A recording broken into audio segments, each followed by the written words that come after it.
Hey folks, if you like what I'm putting out here on Geekdom 101 and want to hear my thoughts on other aspects of geek culture like video games, TV shows, movies, pro wrestling, and more, check out my second channel, World of Geekdom. I will leave a link down below for you to check that out. I thank you and I hope you enjoy it.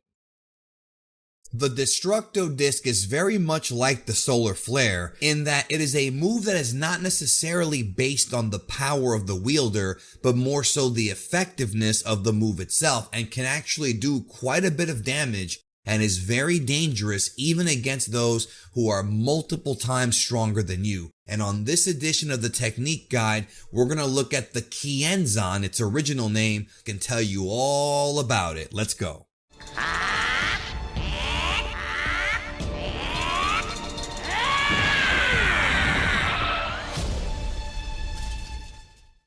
So like the solar flare, the name of this move, Destructo disc, came from the original Ocean dub of Dragon Ball Z. Its original name is the Kienzan, which translates to literally energy cutter. And the first time we see the move is early on in Dragon Ball Z during the battle with Nappa, when Krillin busts out the original version of that move for the very first time. And one thing we found out very quickly is that even though Nappa was way stronger than Krillin, Vegeta knew, and Nappa was somewhat ignorant to the fact that this move could have actually hurt him, to where when Nappa moved his head, it sliced a piece of his face. And that tells you right there that even though Nappa was stronger than Krillin, if Krillin had connected, we might be seeing a Darth Maul situation with Nappa, if you know what I'm saying. When you really think about it, this is probably the most dangerous move that Krillin has in his entire arsenal. And the crazy part is that it appears like at some point Krillin did develop the move to become more powerful and to do more things. For example, on Planet Namek, when they're fighting Frieza in his second form,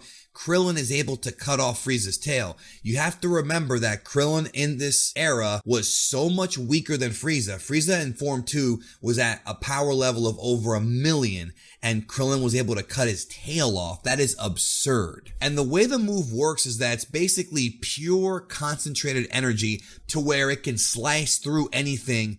Unless you have some sort of barrier up, or unless you're paying attention and fully focused, it can cut you no matter who you are. Now, there are some exceptions to this rule, of course. When Cell becomes perfect in the anime version, Krillin throws one right at his neck and it does nothing. Obviously, this was done by the writers to illustrate how powerful perfect Cell had become, and how this move that was seemingly untouchable is actually nothing to perfect Cell. But again, that was only in the anime, and it seems to be the only true exception to the rule. But I find it hard to believe that Krillin can use this move on somebody like a Beerus or a Whis or a Grand Priest, and that it'll do anything. I mean, I don't think this move can damage God tier characters unless it's performed by another God tier character. So even though we've never actually seen the move done on Beerus, Whis, and those guys, I highly doubt it would work based on how incredibly strong they are. Now, one thing about the Kienzan that is interesting is that the move is not necessarily loyal to the user. What I mean by that is Cell tries to do it on Super Saiyan 2 Gohan, and Gohan just blocks it and disintegrates the energy. So if you're that strong, you can do things like that, but this requires not only incredible strength, but also focus as well. And don't forget that the villains also have a variation of this move, and the first time that we see a villain do it is when Vegeta cut off Great Ape Gohan's tail later on in the same arc. So obviously Vegeta either was a prodigy and learned the move by seeing Krillin do it once, or what makes more sense is he developed the move on his own and figured it out, because when it was going towards Nappa, it was almost like Vegeta had familiarity with the move. It's almost like he knew that this would be a dangerous thing for Nappa not to dodge. Now, Frieza's version of the Kienzan is interesting. I was originally going to make it its own video, but I decided to just put it in this video to kind of cover all the energy discs in Dragon Ball. So Frieza's version is a different color, obviously, but what makes his version interesting is that he can launch not just one, but two of them at once, and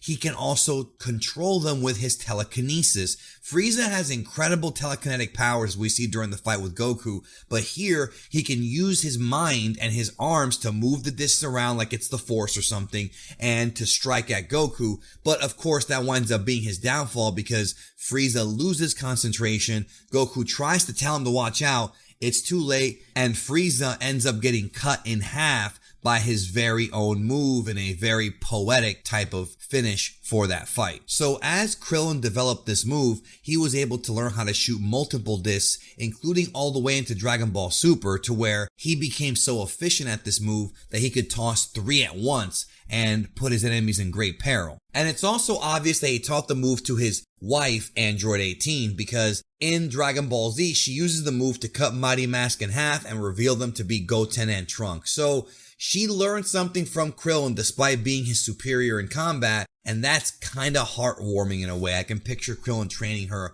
on how to do this move and her mastering it pretty quickly because, well, she's 18 and she's pretty strong. More recently, during the Dragon Ball Renaissance, it's been determined that the Kienzan can actually be upgraded by those who have used the technique. Not only can Frieza use telekinesis to control his version of the move, but we see Goku in the Dragon Ball Super anime, specifically Dragon Ball Super episode 123, upgrade it and call it the Hexablade Destructo disc or the Hexablade Kienzan and be able to control it with his mind. And then later on in the Moro arc of the manga, we see Krillin able to do it as well. So it's pretty cool that these guys were able to learn from Frieza essentially, or at least learn from repetition and training on how to use their telekinetic powers to manipulate the particles around them and make the Kienzan controllable, and yet Frieza knew how to do it before they did, which tells me that Frieza is indeed a genius,